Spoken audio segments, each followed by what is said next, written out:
What is going on YouTube? This is Incap24 and today we're back with episode 3 of discussing the most overpowered tactic in Madden 18.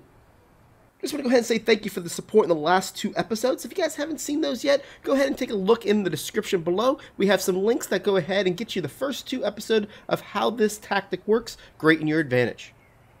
In this video, we're going to go break down why the low precision passing is so effective, and we're going to go ahead and attack man coverage today and show you how we can utilize this tactic. This is a play that we broke down in our Seattle Seahawks ebook on our website, but also can be found in the Jets, Broncos, Bengals, Titans, Steelers, and Raiders playbook. Let's go ahead and break down this play and show you why I really like it against man coverage and how we're going to use low precision passing to really be able to give you an opportunity to have an advantage against your opponent. So what we like to do on this play, we like to put this A on a drag, and we like to block our running back and leave it as is, okay? This B is going to be the first route I want to talk about. It does an amazing job of being able to do an outside release, then go to the corner to really twist up your defender to be able to get him open. Let me show you what I mean here. He's going to be able to get up the field, and as soon as he makes the break, we can low precision pass and be able to throw it. Now, I did throw that to him a little bit behind him on purpose because I wanted to show illustrate a fact that happens with this low precision. You can see that on this play, the first thing you're going to notice is that we turned him, right? He went and turned him. He is no longer playing the ball. He is now playing the player. He cannot see the ball coming to him. He is now going to try to play the route itself. Never gets his head turned around, and we're going to be able to throw it. Now, I threw it inside because I want to make sure you see. This ball has no business of this player not going ahead and touching it. But because of a low pass precision, they're going to let him finish his animation before they go ahead and tackle him. See how he goes ahead and turns? As soon as he finishes it, he gets tackled, okay? I'm going to show you the same exact thing, and I'm going to try to throw it inside again, just so I can prove the point again that that is very consistent, that you will have that advantage on your receiver by going ahead and throwing the low pass, that the guy doesn't do it, all right? See here? We go ahead and go through the entire animation before the guy goes ahead and tackles him. It's just in a spot where you're really throwing the low pass in order to go ahead and protect yourself. Now I'm going to try to throw it a little bit more to the outside this time, and now when you throw it to the outside, you have the ability to catch that ball and get a little bit more yards. Now let's go ahead and talk about the left route over here, which is this S route. Really like this against man coverage as well. When you go ahead and low pass it to the inside and down, right about the 5 o'clock position, you're going to be able to throw it to him to the inside of that player, of the cornerback, and then right in front of this free safety. Before I get a little bit further, I do want to make sure that I do point out that I do have Earl Thomas over 91 zone as my free safety, and then Harris and Talib, which are both over 92 man coverage, I believe, in which they're going against your receivers. So I have matchups on matchups when we basically have this, right? Now, when you do this pass, you can go ahead and run it as is. You don't have to do anything with this X, and he's going to be able to do it. But if you go ahead and have the opportunity to smart route it to get it a little bit shorter, anywhere from like the 8, 9, 10 range, you're going to have the ability to get a little bit of a option to not be as precise on your throw because the route's going to be a little bit shorter. So I'm going to show it to you without the smart route, and then I'll show you with the smart route so you can kind of see the difference. All right, here we go. Here's without the smart route. You're going to go ahead, and when he goes ahead and throws it in, you can see that you have that ability to get that low pass and really be able to get up the field.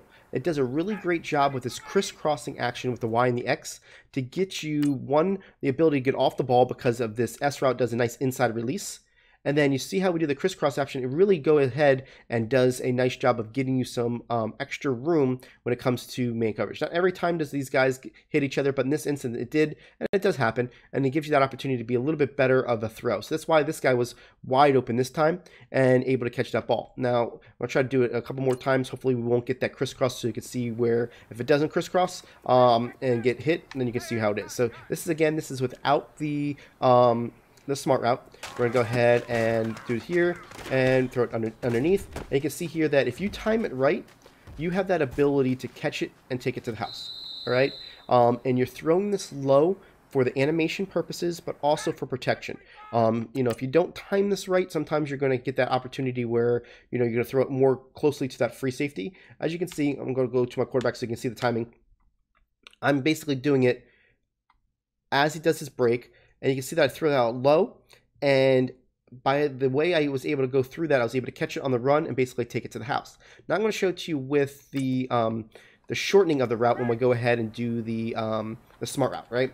So basically, the only thing the smart route really does for you, it makes your opportunity to kind of have a yard or two less of a route, so you can be a little bit less, you know, on point with your timing of it and still get away with it, okay? So here we go again. We're going to throw this X across here, and now you can throw it down here. You can see again that we're able to kind of get that inside release and be able to have a nice opportunity to get some good yards. So now let's go ahead and talk about cover 2. Now that we got cover 2 all queued up, let's go ahead and talk about how we can be cover 2 and in conjunction with man coverage in this video as well. What we're going to do is we're going to do the same exact setup with the A on the drag, the B on the block, and you're going to see that you're going to have that same opportunity to throw to this X receiver in this nice little soft spot in cover 2 in the same spot that we did before when you go against this coverage. It does give you a nice opportunity to catch it on the run if you time it right and whatnot.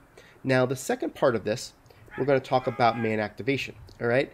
What happens with cover 2 is if you motion this wide receiver to the right-hand side, you're going to get man activation on the left side of the field. The reason for that is one of the principles of man activation is if you go ahead and leave a receiver isolated on one side of the field without another receiving threat to the same side of the quarterback, it's going to man activate that side against cover 2.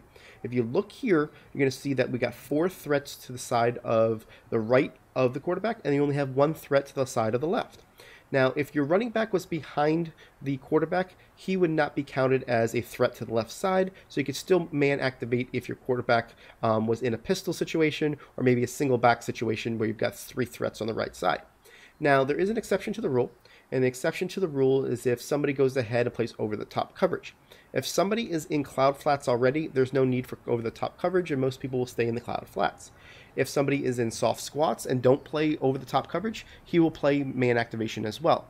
But if they're in a hard flat or a soft squat and they go ahead and audible to a cloud flat, that will deactivate man activation. I want to make sure you know your principles so you understand how you can attack this. Now, with this, we're going to do the same exact setup.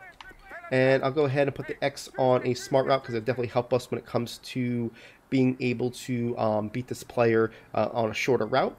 I want to make sure you know that the right side of the field is still going to remain in cover 2, so you really have one less option when it comes to the B receiver. I'm going to kind of show you in a second why that's important, okay? So what we're going to do here is we're going to go ahead and throw it to this X receiver. As he does his break, you're going to be able to kind of throw that ball to the same spot and kind of catch that ball in traffic with a low precision pass. Now you're going to say, hey, Cap, why is that an option for me? I just shot it on cover 2. It was a lot easier when they stayed in their positions. Why are you showing us this man activation? Well, the reason why I show you man activation is because I like to go to a different setup here. When you see that it's man activating, you go ahead and you can put the A on the drag, same thing. The only thing difference is because the B isn't needed on this play anymore because we're going to a cover 2, put him on a slant. All right, what that's going to do is you're going to now be able to use that X as a nice decoy.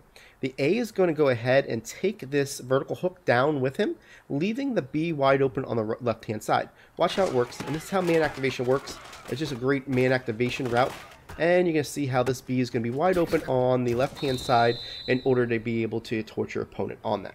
So I just want to kind of throw that in this video as we talk about this play, kind of give you a full spectrum of, you know, how this play would work and, you know, kind of a lot of the things that we go ahead and teach on our ebook. Last thing I want to show you here is how to go against an all-out blitzer. So let's go ahead and look at the play mid-blitz at a nickel 2-4-5 double A gap. It's a blitz that a lot of people go to when they want to go ahead and send 6 and basically say, you know what, go ahead and block this while I go ahead and get aggressive on you.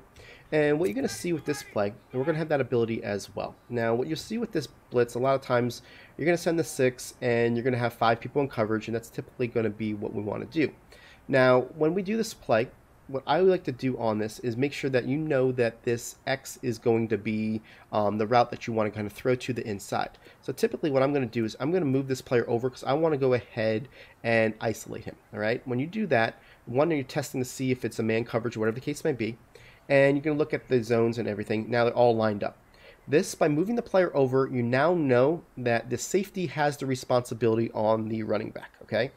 And what you're going to do from that point is you're going to take the running back and you're going to put him on a swing to the left, and then you're going to go ahead and block whoever you want on the right-hand side. If you want it to be both the A and the B, you can do that. Typically, I'm only going to block the A, and I'm going to allow myself to be 6-on-6 with them, and it gives me the opportunity to basically allow for my X to get inside position on this player and be able to throw the low pass, and if I get the inside position, have a nice opportunity to take it to the house while I go ahead and block everybody. Watch how it works. You can see everybody's coming in. We're going to go ahead and throw this inside pass lead, and you're going to see that we have a nice opportunity to catch this for good yardage because of where it is. A user will not typically go ahead and attack that spot, especially because of the way that they probably have some other responsibility in their own right when they go ahead and send the house. If you feel more comfortable by going ahead and blocking both the A and the B, you can go ahead and do the same thing. But the main thing I want you to know is you want to make sure you put the running back on a swing to the left, because if you don't, that safety will not be going ahead and coming down. If he goes ahead and you block the running back, he'll actually go in the way of the ball. Typically speaking, if somebody has responsibility on the running back as a user, that's who they're usually going to user. So if they want to stay where they are, we'll just dump it off to the RB. If they want to go ahead and cover the RB like they should, that's where we're going to go ahead and throw it to the X receiver. You can go ahead and also smart route this as well to make it a little bit shorter and see how you're going to be able to really go ahead, take your time, get that throw, and get a nice 25-yard plus when it goes ahead and attacks that player. Again, we want to go ahead and thank everybody for watching this video. If you guys found this as useful, go ahead and hit that like button. If you haven't already, hit that subscribe button so you go ahead and make sure you get all of our content that we go ahead and drop all year long for Madden. We do appreciate you all, and we'll catch you on the next video.